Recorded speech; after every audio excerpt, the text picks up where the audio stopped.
Talking with ABC News Chief Washington correspondent Jonathan Karl, author of the newly released newsmaking account of the end of the former administration. It's a fascinating book, Betrayal, the final act of the Trump show, except not really curtains yet. We'll see what the final act is. Part of the drama is Republicans attacking other Republicans who dare criticize the man.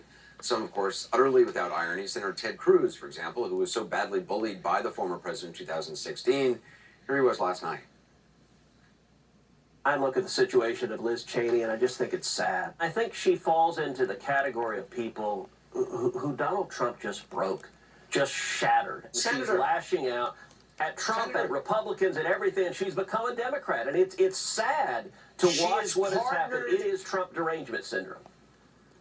Congresswoman Cheney had this to say to it all today. Trump broke Ted Cruz.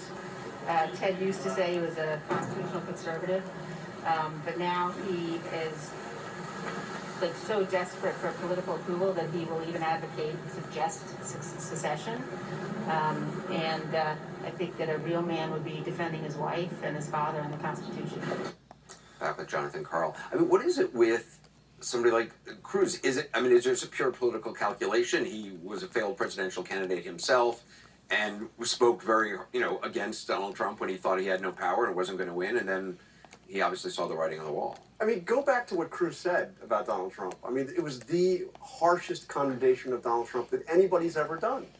And he did it for good reason. I mean, as Liz Cheney points out, I mean, he accused Cruz's father of being part of the Kennedy assassination. He attacked the looks of his wife. I mean, the calculation here is quite simple. The vast majority of Republican voters, at least 2/3 in virtually every poll, fully support Donald Trump, want him to run for president again, and even after all of this. So Ted Cruz still wants to be president, there's no doubt about that, and he wants to do so, he has to get elected, nominated by a party where rank-and-file voters support Donald Trump. But, I mean,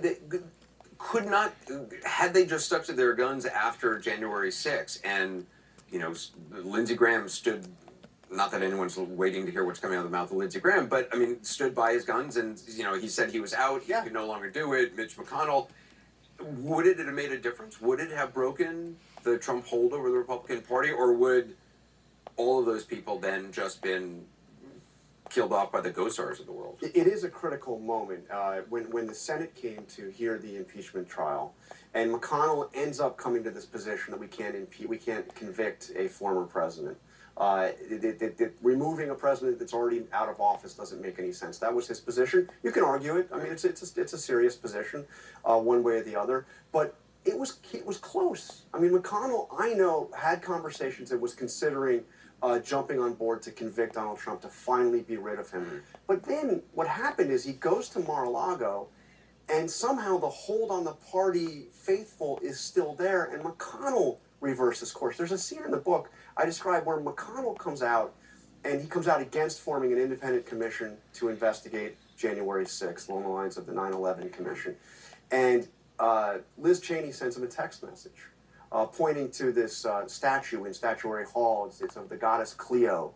And she's writing notes. She keeps notes for history, the goddess of history, the muse of history. And McConnell doesn't answer her, and she's kind of gets a call a couple weeks later. She thinks McConnell is going to be basically apologizing, saying or explaining, look, sorry, but this is what it had to come. But instead, McConnell is calling Liz Cheney to tell her, lay off Trump. It's not good for you. It's not good for the party. Whatever you or I think of him, enough. Wow. There are so many fascinating things in the book. You interviewed the former president about Mike Pence and how he handled the election results. And this made a lot of news. I want to play a clip from your interview with him. There was a report, excuse my language, not mine, it was in the report, that you talked to him that morning and you said you could be a patriot or you can be a... Did you really say that, or is that a incorrect... I wouldn't dispute it. Really? I wouldn't dispute it. Is it clear to you where the relationship, is there a relationship today?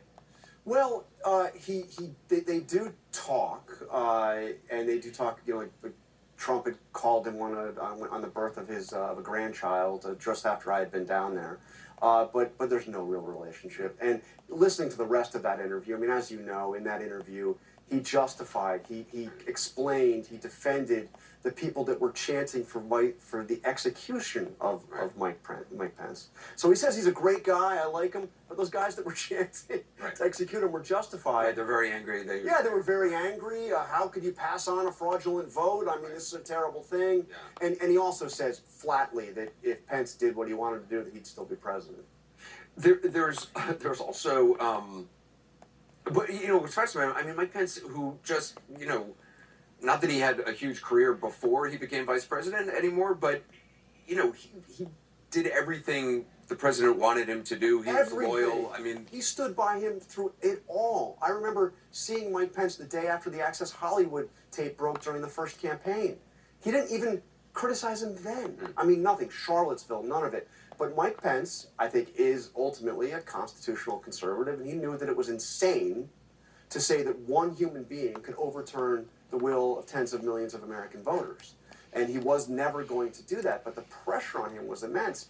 And I also had got a chance to see these photographs of Pence during January 6th. Yeah, what was and that? that really, there's one that's particularly kind of searing. These are photos that were taken by the official White House photographer that tracks the vice president. And in one of these, after Pence has been evacuated from the Senate and brought to this room behind the Senate, he's back there and he's sitting at a desk. This is before he goes into the bowels of the Capitol building.